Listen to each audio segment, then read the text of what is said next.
Welcome back to the show, everyone. I'm your host, Charlotte Stebbing Mills, and today I'm joined by Neetu Agarwal, who is a breast cancer survivor. Given the title A Walking Miracle, we'll definitely be finding more out about that.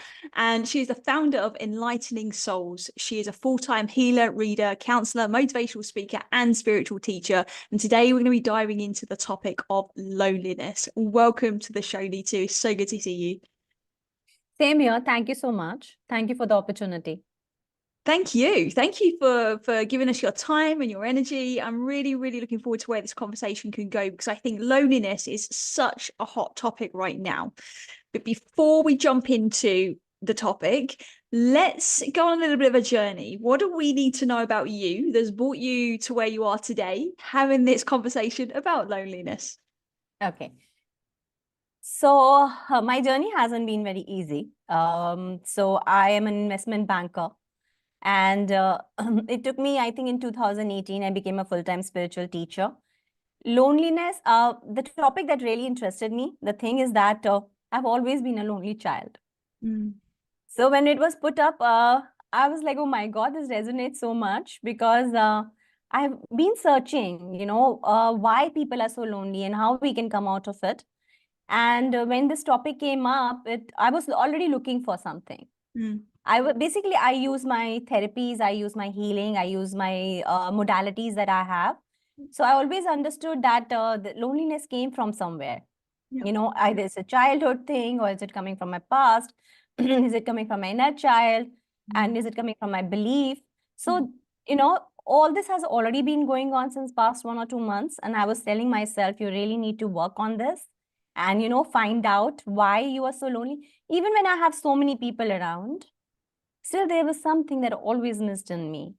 So when, this topic came up and you approached, I was like, oh my God, this is amazing. I really need to get into this because this is what I have been really looking for. Because I have so many clients who come up and they're going through so much. And I try to understand, especially with my own example of my own life. So I can relate to them. I can make them understand much more better. Yeah, absolutely. So yeah, this is what brought me over here. And yeah. I really appreciate that. I really appreciate your curiosity on the topic. And this, loneliness is such a big issue in the world right now. And I don't expect, this podcast to give everybody the answers and magically there's this big solution for loneliness. And so that's why I think this is going to be such a good conversation. Because I think both you and I in our personal experience have felt and touched what loneliness is all about. And I know that our listeners would have felt and touched it at some point on their journeys as well. So Neetu, I would love it if you could perhaps just share some of those moments on your journey that have highlighted perhaps a sense of loneliness. Because I know you obviously mentioned there being a lonely child, but obviously going through kind of your health challenges as well, there's got to have been some loneliness in the mix there. So I'd love to hear what's been your experience of it? Okay, so if I start from, I feel it comes from inner child, the basic root of it. When I started exploring myself, I remember it's basically happens when, you shift the space. So if I kept on shifting along with my dad wherever he got the job. So I had a lot of friends. I remember still when I was still 6 to 7 years old, I had a lot of friends around. But when he started shifting to spaces, it was very difficult for me to adjust. To keep making new friends, to get into the new aura, because everybody had their own friends already. Yeah. So when you go in the mid of the academy, it's very tough to get along with people. Yeah. So that created, I still remember when I was small, I did not have much friends and there was a lot of restriction from parents. I feel sometimes we fail to understand a child. Yeah. And we don't even ask and, confront a child that what is that something that you really, how are you adjusting into the school? How is things going around with you? And yes, there was a lot of body shame. So when I shifted out to Kuwait and I had put on weight, it was always uncomfortable for me to mix up with those people. I became very low self-esteem, lack of self-love. Yeah. I was always feeling, oh my God, I don't fit in them. Yeah. I'm healthy, I'm not beautiful. This is something that, you don't understand as a child. It gets into you so much. You close all the doors. Yeah. You don't want to get into it. So that was something that I remember, I used to be at home by myself, play by myself. I used to feel more comfortable in my own space, you know. I felt that, okay, at least no one was judging me. Mm. No one was, you know, trying to bully me. Especially in school, the people tend to bully, even the teachers, because you're a new student, you're trying to adjust into this. They don't understand the psychology of a child. It's a love that the child needs, the adjusting that the child needs. And Mm. even parents are so busy, they forget. Yeah. So, you know, that was something that I still remember. And, you know, I started becoming an introvert girl, a person who used to be so extrovert, playing with people around. I just loved my space. Mm. And, you know, That I love that so much, Neetu. Thank you for sharing that, because I think a lot of people listening to can relate. And I think it fascinates me how I have these conversations on the podcast, and often the whole inner child in our early childhood comes up in conversation, because it does obviously shape who we are. And I think you're absolutely right in what you said. There is often, not always, but often there is a lack of awareness of the communication that we're having in certain situations. It was only actually when you just said that I was kind of reflecting a little bit on my experience. And I didn't move around so much, I don't think, as a kid compared to perhaps what you have. But I definitely I shifted schools, like to a very different area when I went from primary school to senior school. That definitely played a part for me in kind of my ability to socialize efficiently, I think, or effectively. And I think the notion of going into like different clubs, I would always, and this was a sign that something was going on with my ability to connect, is that I would try something, I would go and try a certain sport, and then I'd give it up after like the first go. And then my parents would like push me to go and do something else, I'd give it up after the first go. But instead of my parents asking me what's going on, like what's happening, it was, oh, she's not interested in that, well, let's just go on. And then eventually, you know, they got busy with their things, and you know, life unfolds as it does. But it's just those micro moments that I think we often forget until we actually take a moment to reflect, that explains some behaviors, I think, in our experience of loneliness. yes. So it's like communication. We don't communicate. So I still remember when I came out of college, and you know, I came from a girls' school. So again, it became so difficult for me to go and adjust into where there was a co-ed school, Yeah. college, basically, when I landed up into. Mm. It again made me withdraw in myself. Again, it came. Again, the same thing. I'm not good enough. Yeah. You always keep feeling, oh, I'm not good enough, and you're always compared. Mm. Someone is better than me. You know, the lack of self-love, there's lack of self-esteem, low self-confidence. And the biggest lack that I feel is the communication, as you said. Mm. We don't sit and ask, and we don't even communicate. Like, you know, we have that fear. Yep. Oh my God, if I share and tell someone this is what I'm feeling like, what are they going to judge me on? Exactly. And that's really interesting that you say that, because there will be people that are listening to this that maybe they're triggered by it, maybe they really resonate with perhaps what we're speaking about on this topic, which is why they've clicked play. But the reality is, like, so many people are experiencing it. And there was a review that was done recently by the BMC Public Health, and they looked at 113 countries. And the results of that systematic review showed that on a global scale, like global impact we're talking here, suggests that roughly 1/3 of the population are experiencing loneliness, with 1 in 12 people experiencing it to the point that it's becoming problematic in their lives.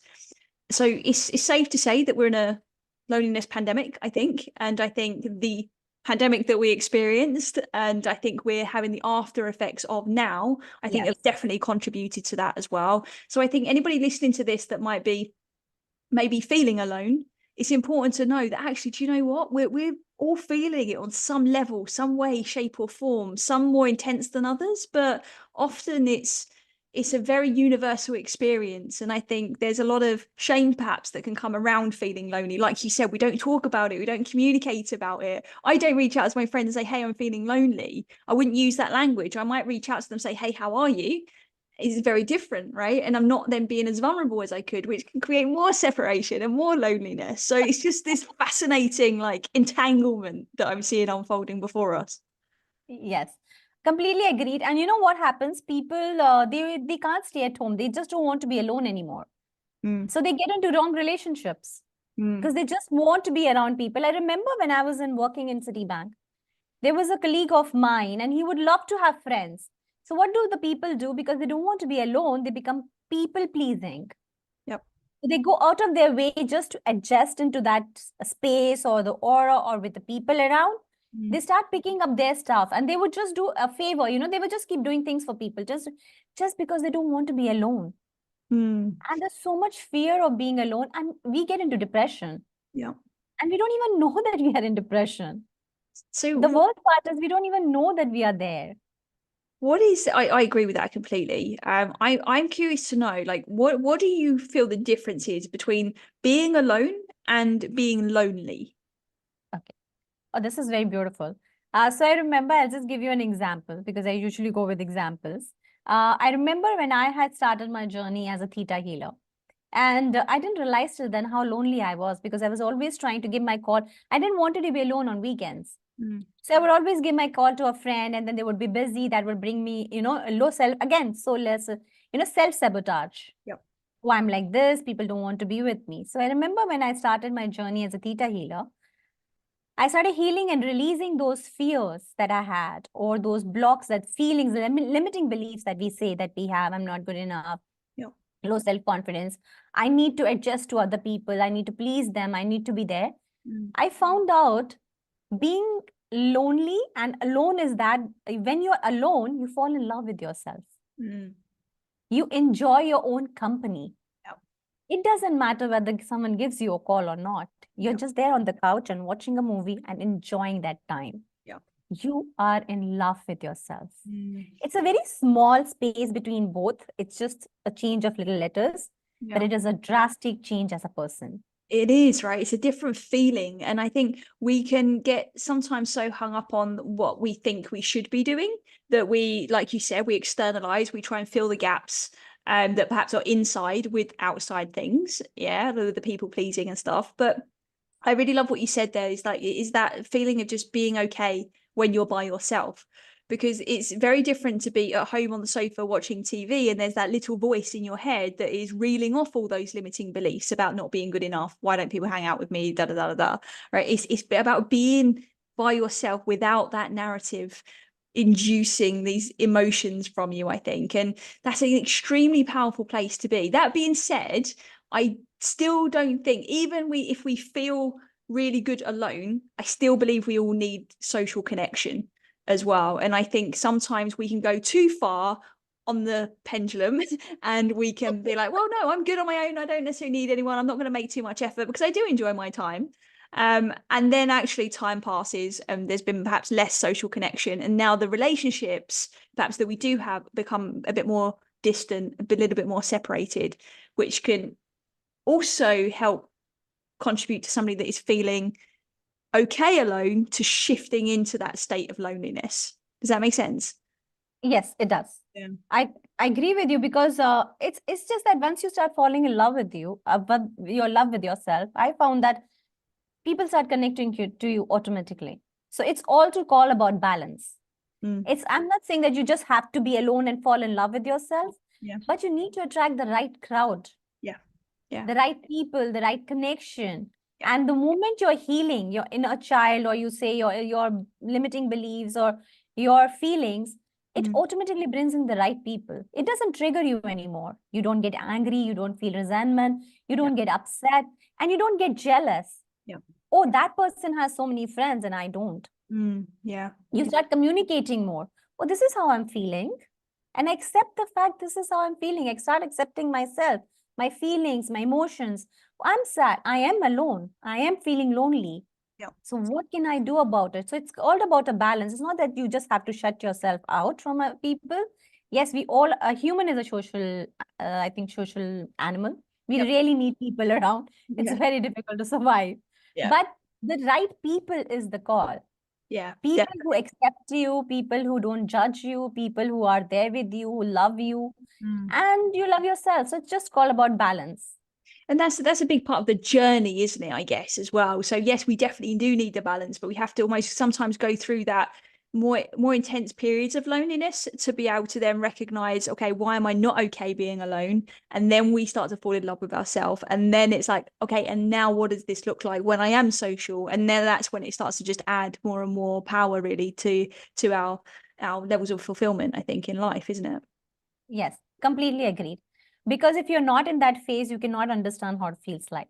Mm. You will not accept yourself. You will not, understand yourself.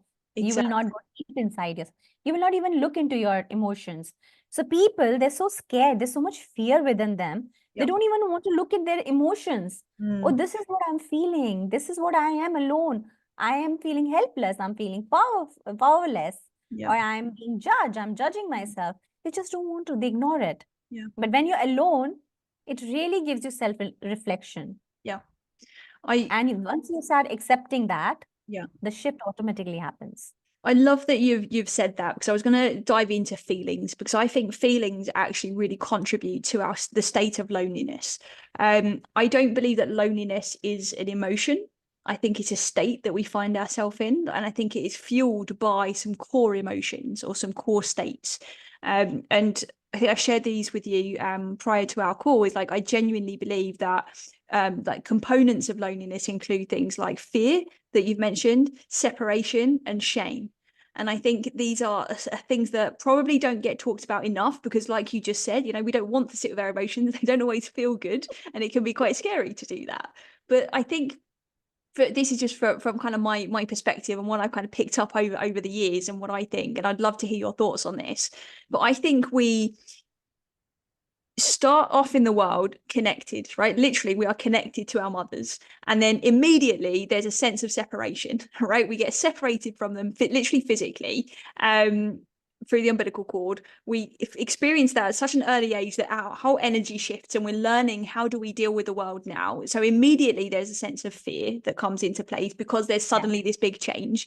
But then over time, that sense of separation can start to create that internal fragmentation, like you said earlier about like the narrative that we have in our mind, what we think about ourselves. If we think that we're not pretty enough, or we're not fit enough, or we don't look a certain way, there's almost this feeling that this isn't me, but that is, but I'm not over there, that isn't me. So there's this almost like sense of separation inside of ourselves, and that creates shame. That then creates this idea of not accepting, like you rightly said just now as well, is that we don't accept who we are. We don't accept the feelings that we're in, and we think there's something wrong, and we then emotionally neglect ourselves. And then we create even more fear as a result of that, because now what if somebody judges me for it? And I know when I felt emotions like that, like shame, and had those kind of internal thoughts going, is that I then actually feel very dysregulated in myself. I start to feel unsafe within myself. I'm like, oh, well, people are judging me, right? So I need to protect myself. And that sense of protection, well, the shield goes up, and now there's more separation, right? And now that's this crazy like cycle that we're in. And I just Definitely. I feel like we need a spotlight on perhaps some of those feelings in self-reflection, to be able to really start to understand, how do we create all of these beliefs in the first place. So I feel these all comes out again. I will come back to the inner child. Mm. It's how your childhood, how have you been brought up? Mm. Yeah. What has been fed, how your parents have been, how your relationship has been, Mm. how your communication, how have you treated yourself? Yeah. How had someone looked at you? So it is a mental state again. Yeah. How mentally have you been stressed, or have you been given that love? Mm. So that you know what it is feel like to be communicating. So if I have some issues, I can always go that comfort. I don't feel separate. Oh, my parents are not going to listen to me, Yeah. or I can't share. Sometimes they bully. There's a lot of bulliness that happens in the schools. Yeah. Kids become so introvert, they go back into, parents don't ask them.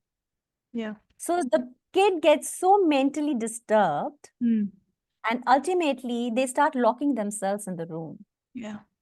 and that leads to so much trauma Mm. within you. And whatever you have had in your inner child or a childhood, that starts reflecting as you grow up. Yeah. And it only increases. It doesn't get less, but it keeps increasing and increasing, increasing. One day you're just by yourself. Yep. And you're so mentally disbalanced. Yeah. You really don't know what to do about with those emotions, because there's no one that you have learned to talk, Yeah. And understand you. yeah, I really appreciate you saying that, because I think there's this idea, isn't there? Is like, yes, it does. Those reflections become stronger as we grow up. And I think when we enter relationships, if we're not already very self-aware, we just blindly follow those old patterns that we've learned and modeled growing up, right? But I think often there's this idea that, well, eventually everybody will leave you if you continue to go down that rabbit hole of thinking and you don't change and you follow in the same footsteps as your parents. Who's very typical that parents that have been divorced, their children will get divorced. There's a lot of like studies and research to back that up, that these patterns continue. But I think what I'm really trying to say here is that you can feel lonely even within a relationship. Like these tendencies can come up even if you have got a romantic partner or kids or a close group of friends. You can still feel lonely, and I think that doesn't get talked about enough either. What do you think? Yes. Okay. Yeah. So yes, I always feel this. Even if you have 10 people around you, you can feel lonely. Yeah. It's again, as you said, as a state of mind. Because if I have 10 people around me and if I don't feel good enough and I don't feel that I'm a self-confidence in myself, how much ever I have people who love me around, or I have 10,000 people around me, I'll still feel caught up into that mental state of mind and I'll still feel lonely. Yeah.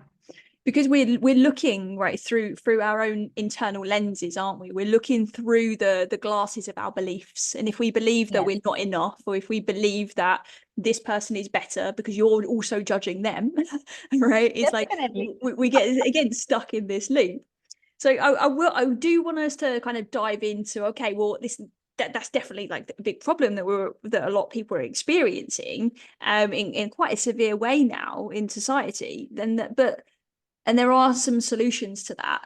But I think it's important to recognize, like, where are we now? Because you said something really important, which was that we start to withdraw, we start to lock ourselves in the room, right? And typically now, you was referring to like kids, for example, if they're getting bullied, but typically it's like they're locking the door, they're playing computer games or they're playing on social media. But adults are doing the same thing too, but they're just doing it with Netflix and their social media, right? Or their job, and they're pushing their intention into something else.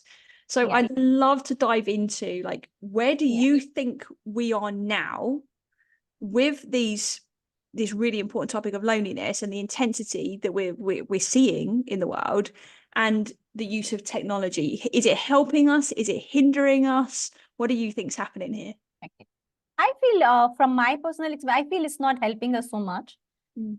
Somewhere it's making us draw more into ourselves.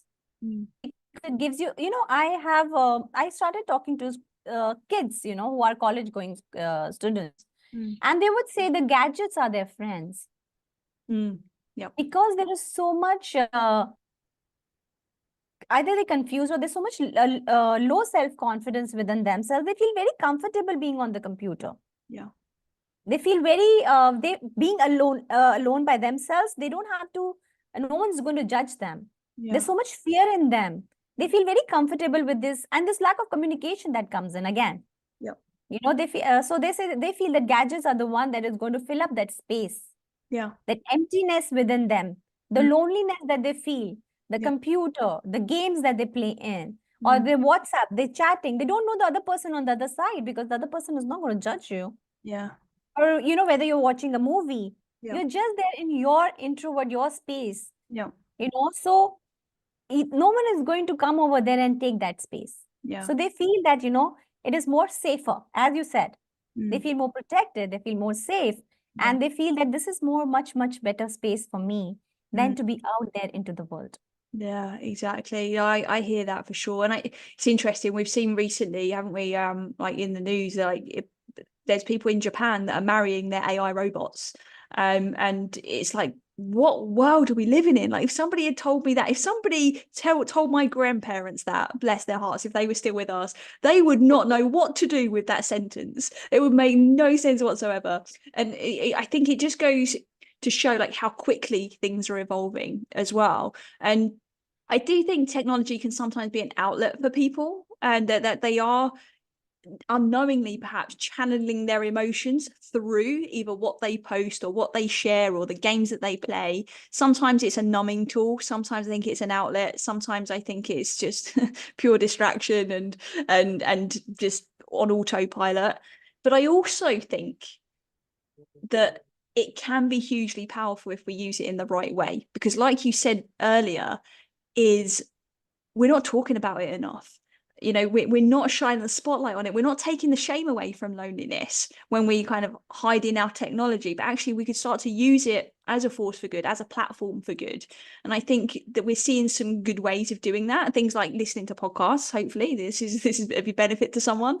But even things like we have an AI coach, which is like a supplementary thing that we have for our community, where they can go and talk completely confidentially to a trained bunch of coaches that is trained credibly with like very, very, very like well thought through framework that's been input into that product, so that they can actually start to open up in a way that makes sense for them. It's not a substitute for coaching and therapy and people and human connection, but it's opening a door. So the reason I mention that is because I think we're on the cusp of this beautiful opportunity, or we're on this tipping point where is there going to be a big fall coming on the other side of it. Definitely. I feel we can use definitely the technology in a better way. Yeah. Because if it's rightly used, we can make a lot of friends online. People do that, you know, and we learn so many from the movies. Yep. There's so many things that it comes up, and there are so many ways we can use our social media in a right way. Yep. You know, to connect like-minded people. Yep. Yeah. You can connect, you can create groups, you can discuss, you can talk about it. Basically, I think people need, you know, a space to talk about it. Yeah. That I am alone. This is what I'm going through. And, you know, where we say a community. Yep. You know, on the social, we just create so much community on WhatsApp. Yeah. And then we start meeting each other. Yeah. We wouldn't have met if it wasn't for being part of a mutual community. Yes, technology. Yeah, exactly. So I think it can be so powerful, but I think we have to start to have some awareness about how we're using it, because I do think that it is, I don't even think it's a blind spot, actually. And that's what I was about to say. I think it's just this thing that we're getting used to. We're normalizing it to be used in certain ways without perhaps raising our hand and saying, actually, this could be detrimental. What can we do about it? So I just think that if anyone listening, and I've had to check myself before, is like, how much am I using social media? You know, how much am I looking up things and trying to learn things and understand things because I'm trying to avoid being with myself and my own feelings? So it's very, very natural, and we're all human. But I think we have to start asking ourselves the question, what is driving this behavior? Like you said earlier, what are the feelings? What are the beliefs? And what's really happening there? And perhaps start to unpack that, because it's not as simple as, well, let's just go out and make new friends. Yes. So even I've seen, you know, sometimes we don't want to accept our feelings, how we're feeling. We start watching movie, or we start distracting ourselves, ignorance, we ignore. But the moment we start accepting this is what it is, you know, automatically those emotions just subsides. You start, it's all boils down to understanding yourself. You know, the difference between, as we said, the loneliness and being alone.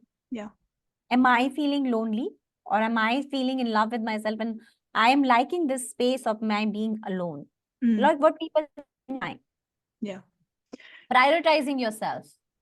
And that's a really compassionate act, isn't it, to prioritize self? And I think that's something, well, compassion is the antidote to shame, right? So if we're feeling shame because we can't speak about how it is we feel embarrassed about it, or if there's something else from our past that we haven't perhaps processed, you know, and we're bringing shame into our day-to-day life, prioritizing yourself and giving yourself the same level of care you would give to somebody else that you love and that you care about can be incredibly powerful to start to just even open the door to connection. And when we start to open the door to connection, loneliness starts to dissipate. Yes. So it's very important. The moment I start prioritizing myself, oh, you know, there are many times people don't do so many things for themselves. They just sit back, you know, they're doing for others and others and others all the time. They forget themselves. And that is what they start getting lonely. They start becoming an inside. And then they keep, you know, they just need people around themselves. Because they never got that attention, or no one gave them that love, that feeling that they really needed, or they did not look into themselves. As you said, the past. So we're saying that our past is what's led us here, and at some point we have to check ourselves, check in with those feelings, thoughts, beliefs. Otherwise, we're going to probably continue on the same path, right? It will just, history will repeat itself, and our own behaviors will just enforce the next. But what is the what do you think the connection is to the next step out of that? So yes, the awareness piece is so important, but for me on my journey, like, I understood that I felt lonely, but I also didn't trust myself or other people to open up to.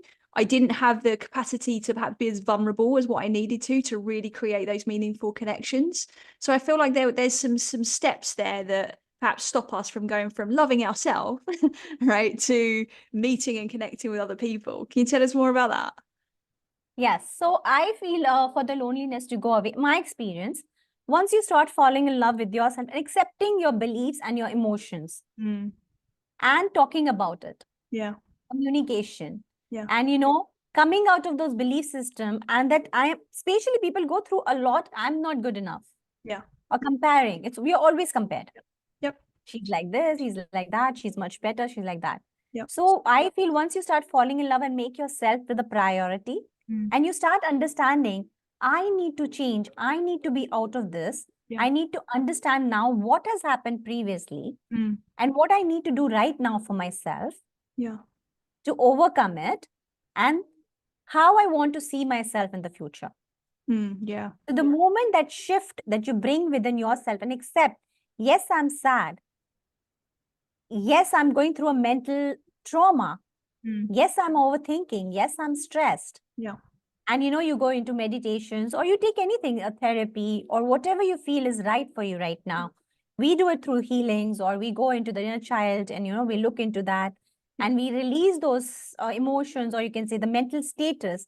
We work on the mental the thinking, like we do a lot of bar sessions that work on your brain, those 32 points of your brain, and release all the mental stress. Once we start doing the small changes in ourselves, and we start prioritizing and understanding, automatically we attract the better space. Yeah. Can And could you share with our audience what those bar sessions might look like? So that might be the first time somebody's hearing about it. And I think it's important for people to be aware of the different modalities that are available to them.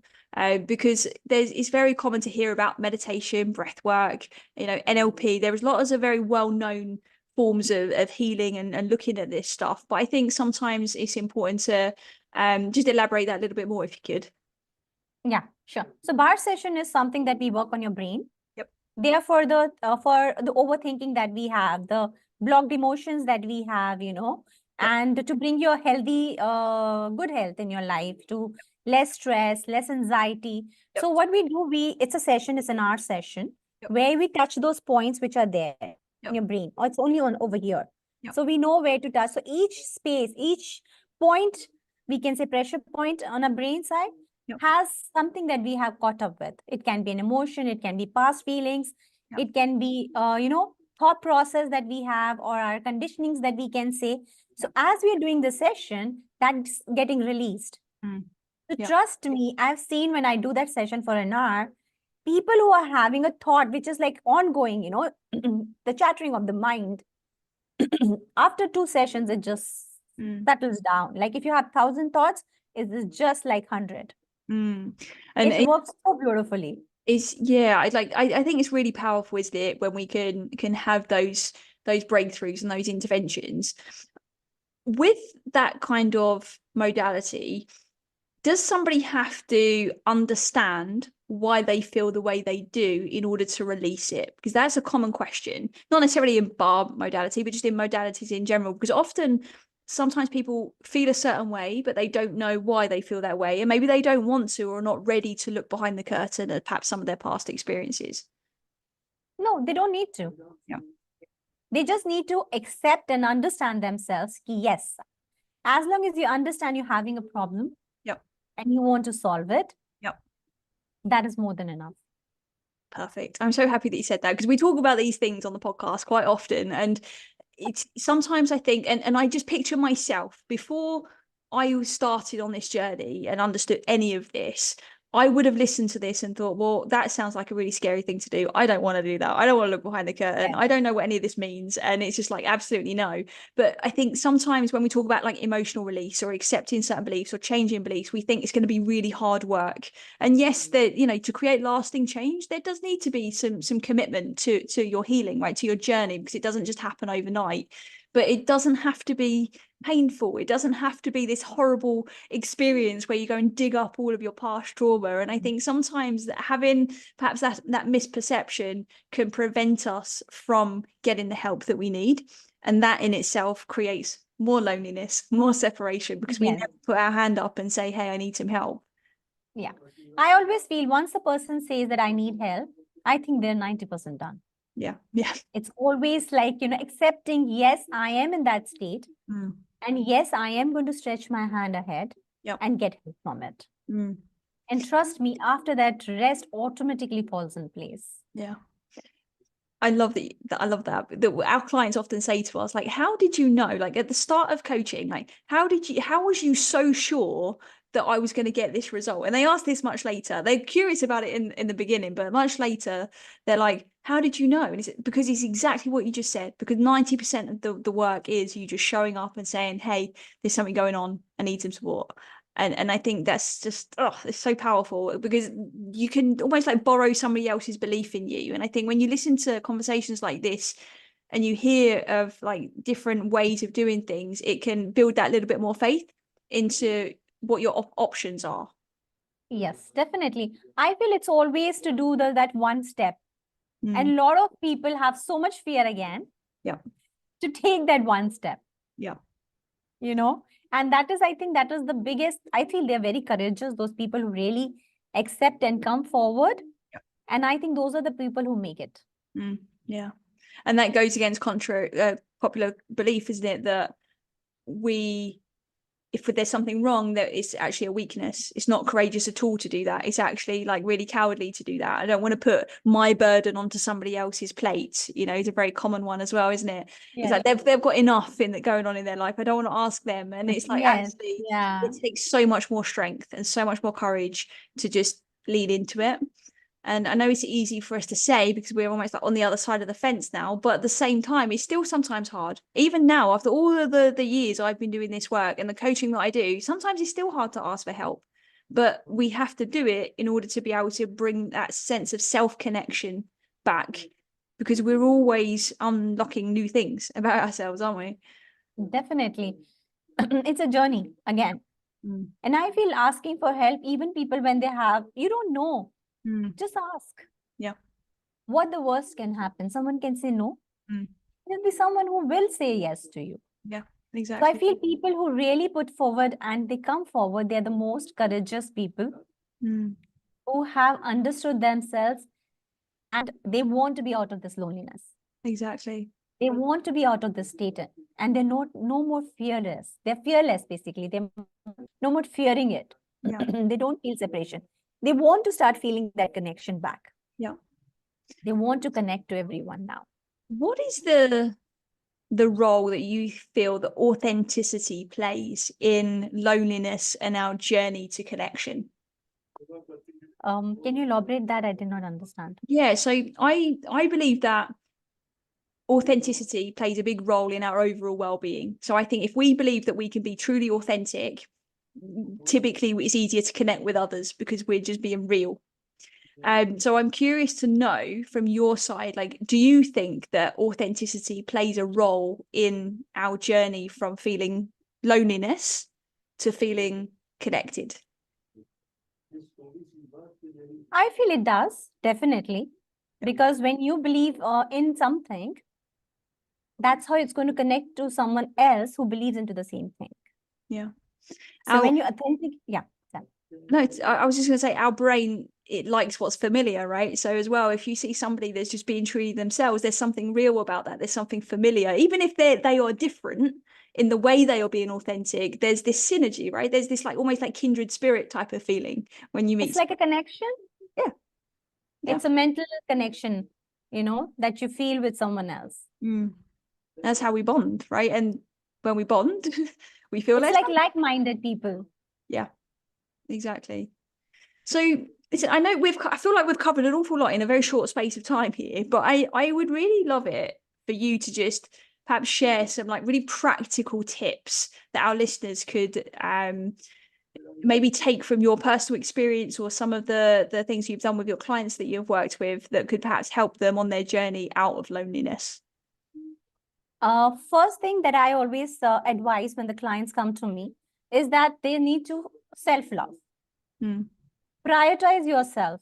Yep. We in the run of the helping others or pleasing others, we forget ourselves. Yep.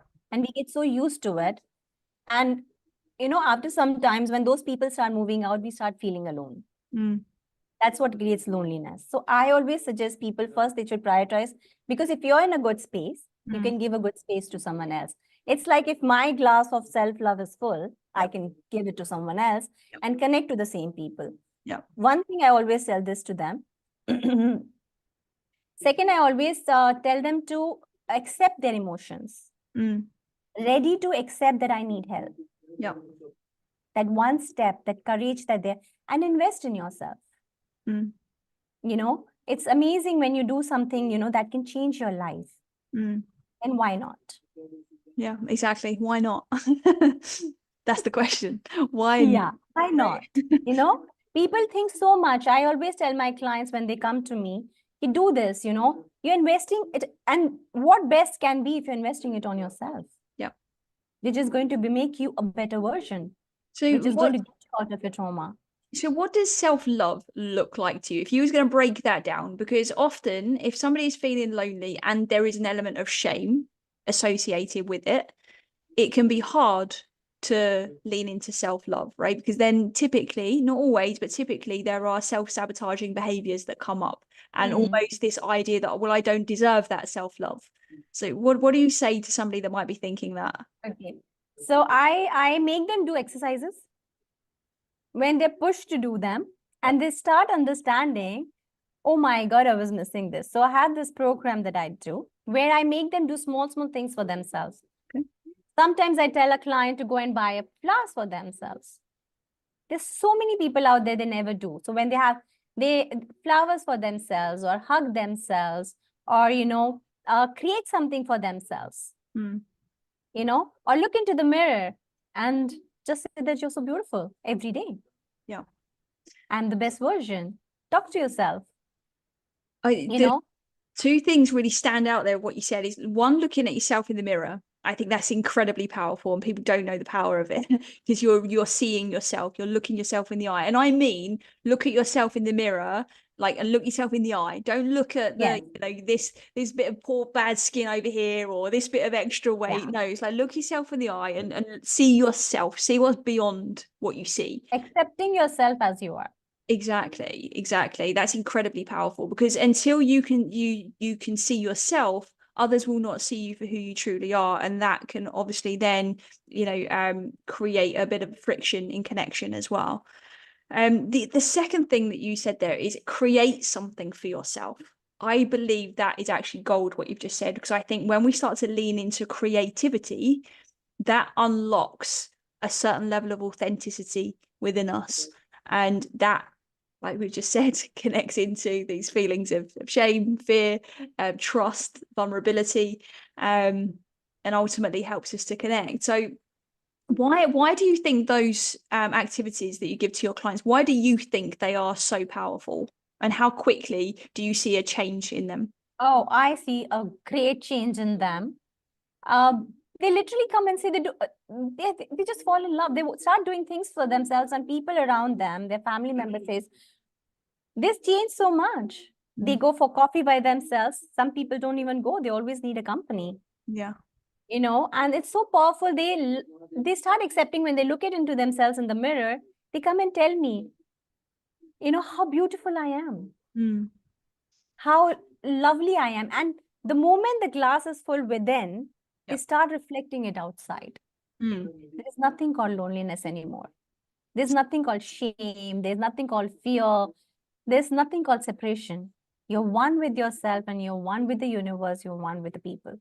It just automatically happens. That sense of oneness, I think, is ultimately that's the opposite of loneliness and separation, isn't it? And I think when we can lean into that, and I truly believe those who have strong faith feel less alone, for sure.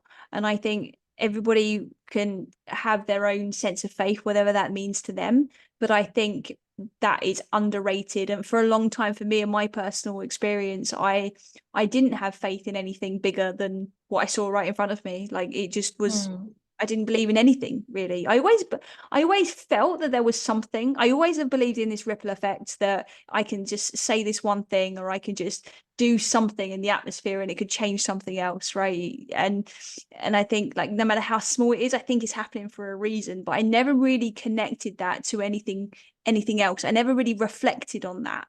And when I started to reflect on, well, why do I feel so confident that everything happens for a reason, but yet I feel so disconnected over here? Like, it didn't make sense. There was a conflict.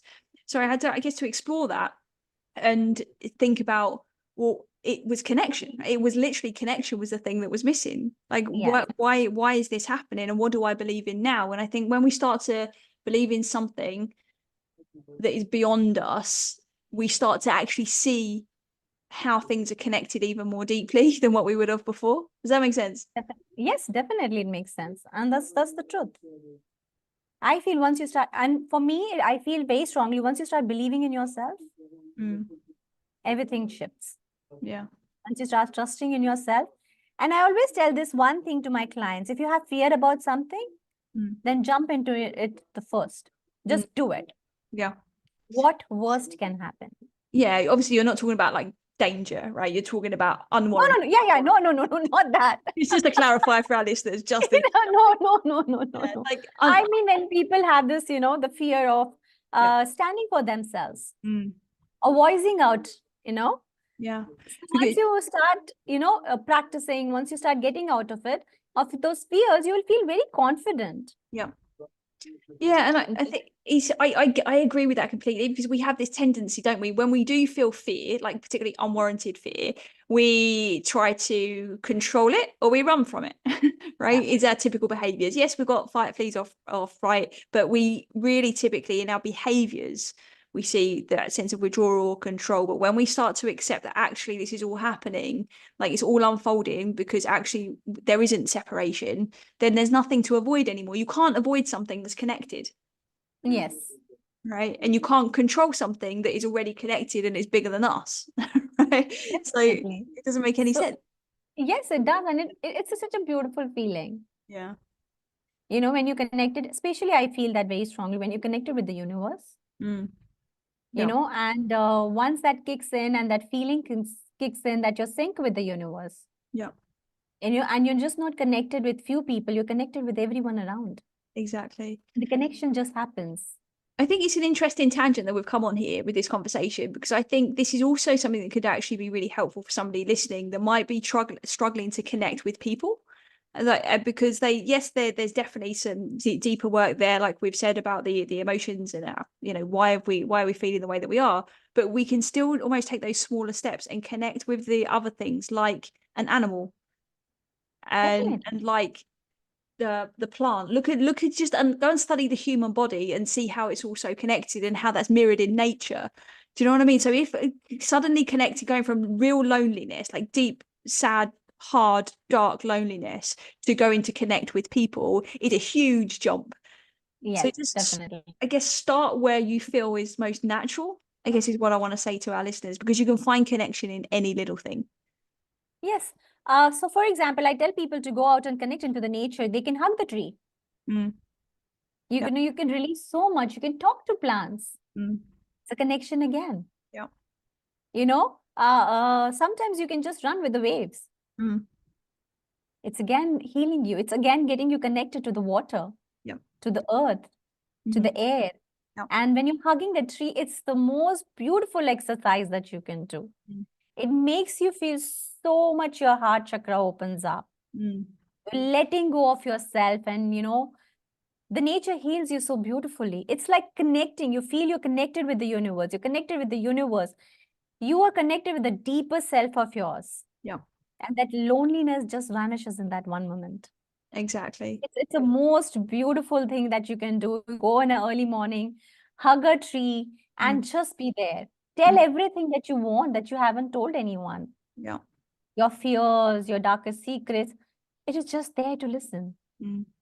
And you feel the connection. It's incredibly powerful. So I a few years ago, wasn't that long ago, a couple of years ago, when I was living in Thailand, I had this crazy idea to kayak around 3 different islands as pretty much back to back. So it was 150 kilometers. It ended up being like 37 hours of kayaking by the time I'd finally finished.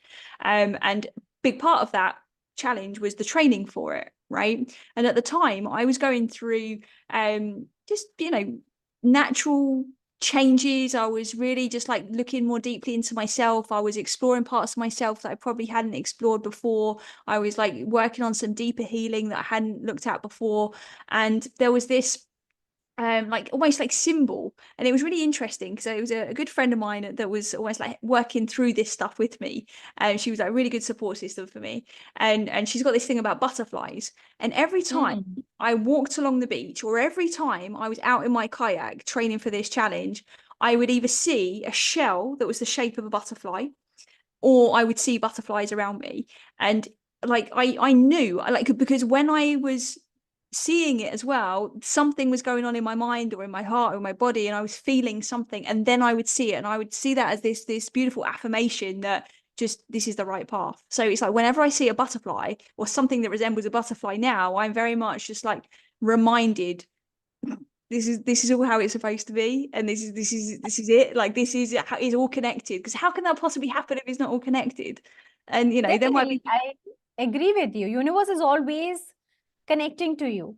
How mm, you're going to connect with it is always the call. So, for mm, example, people see angel numbers 111, 222, yep, and you will see, oh my God, like you will be doing something and you just put like your hand like this and the time just to see the time, and it's exactly when they have told you to see it. yep, You're like, oh my God, you're seeing 222.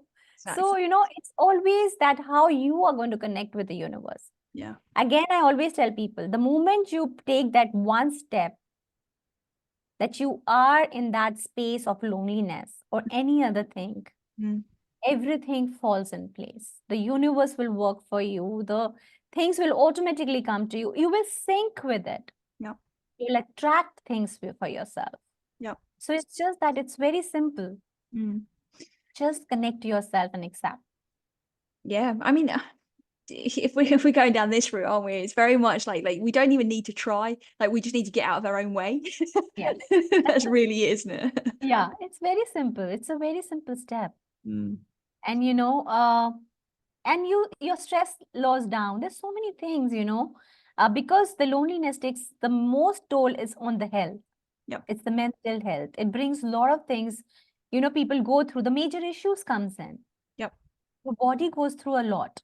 yep, So why should we go through all this? If that one step can help you, then yep. why not?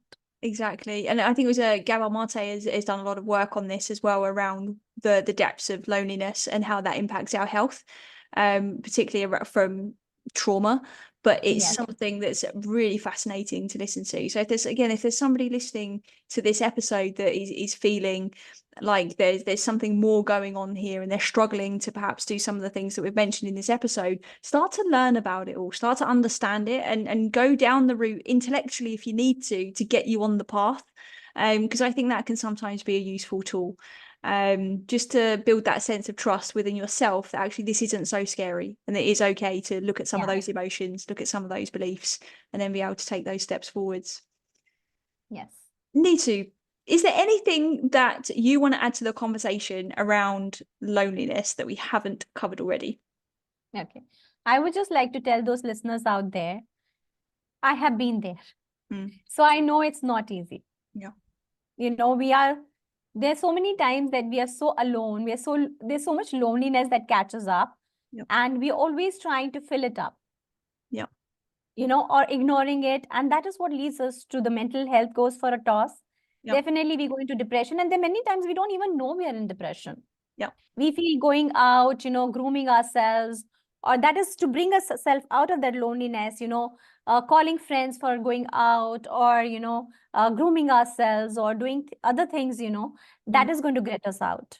yeah, Trust me, The day you start loving, I feel that is my strong feeling where I was, I think, 5 years back or 6 years back, and where I am today is a lot of change. It's mostly to do with that one step. Yes, I need help to communication. Yeah. Yes, I'm in depression. I'm going through a mental health. I really need to accept it, see my emotions, see my limiting beliefs, see my triggers, and how I can take that step to come out. And no need for me to, and forget that you're being judged. Yep. Who cares?